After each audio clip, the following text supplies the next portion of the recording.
খুশি, কারণ আগে যে কারিকুলাম ছিল এতে আমাদের সবাইকে সব কিছু দেখাতে হতো, কিন্তু আমরা সেটা চাই না। আমরা চাই যাতে রোল পরিবর্তন হোক, একে অপরের সাথে জোরদারভাবে পড়ালেখা করুক, কোনো দেখাদেখি চলবে না।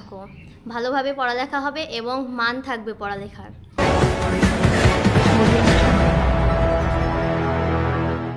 বর্তমান দেশে যে কারিকুলাম শিক্ষা ব্যবস্থা, সেই শিক্ষা ব্যবস্থায় শিক্ষক এবং শিক্ষার্থী যারা আছে, বিশেষ করে স্টুডেন্ট, তো তাদের ক্ষেত্রে কিন্তু এই কারিকুলাম শিক্ষাটা বেশ একটু জটিল একটা সাবজেক্ট এবং বিষয় ছিল।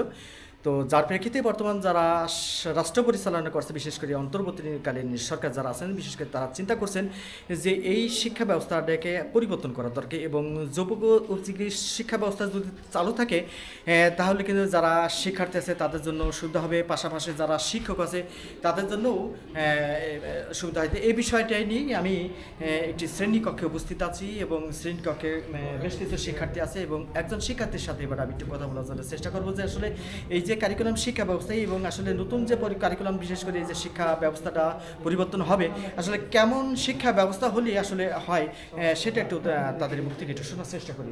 এটা ওটা তোর নাম কি? মোসাম্মদ মৌমিতা আক্তার মিথিলা। আচ্ছা, তুমি কোন ক্লাসে পড়ো? ক্লাস 8।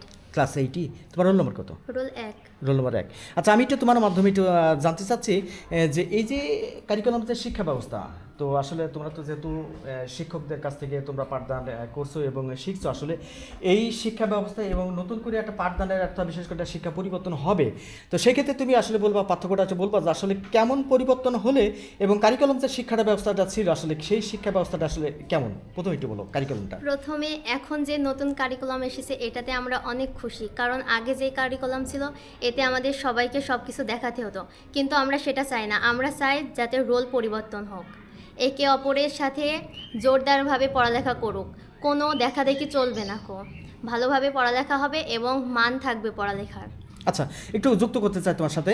এই যে কারিকুলাম, আমরা যতটুকু জানি যে কারিকুলাম শিক্ষা ব্যবস্থাটা, সেখানে মেধার মূল্যায়ন হয় না, অর্থাৎ প্রকৃত একজনের শিক্ষার্থী যারা ভালো স্টুডেন্ট, তো তাদের যে লেখার বা তাদের যে পড়াটা এবং এই যে কারিকুলাম, বিশেষ করে অনেকে আমরা শুনছি যে ডিম ভাজা থেকে শুরু করে তারা হাঁড়ি পাতি থেকে অনেক কিছু তাদেরকে যে প্র্যাকটিক্যালভাবে শেখানো হয়। আসলে আসলে আমাদের এই শিক্ষা ব্যবস্থাটি আমাদের দেশের জন্য কি প্রযোজ্য?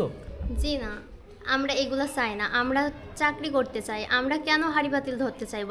আমাদের এখন শেখার বয়স, আমরা শিখতে চাই। আচ্ছা, তো সেই ক্ষেত্রে তাহলে নতুন যে শিক্ষা ব্যবস্থাটা বা বান্ধবটা সেটা পরিবর্তন হলে ভালো হয়। জি। আচ্ছা, দর্শক, আমরা একজনের শিক্ষার্থীর মুখ থেকে কতগুলো শুনছিলাম। তিনি কিন্তু বিষয়টা কারিকুলামে এই যে বিষয়টা সেটা কিন্তু বলছেন। পাশাপাশি এই যে নতুন যে শিক্ষা যে ব্যবস্থা, সেই পরিবর্তনের ব্যবস্থাও কিন্তু তারা তিনি বলছেন যে পরিবর্তন হোক। তো এই ছিল একজনের শিক্ষার্থীর কথা এবং তার কথা কিন্তু আমি তুলে ধরলাম।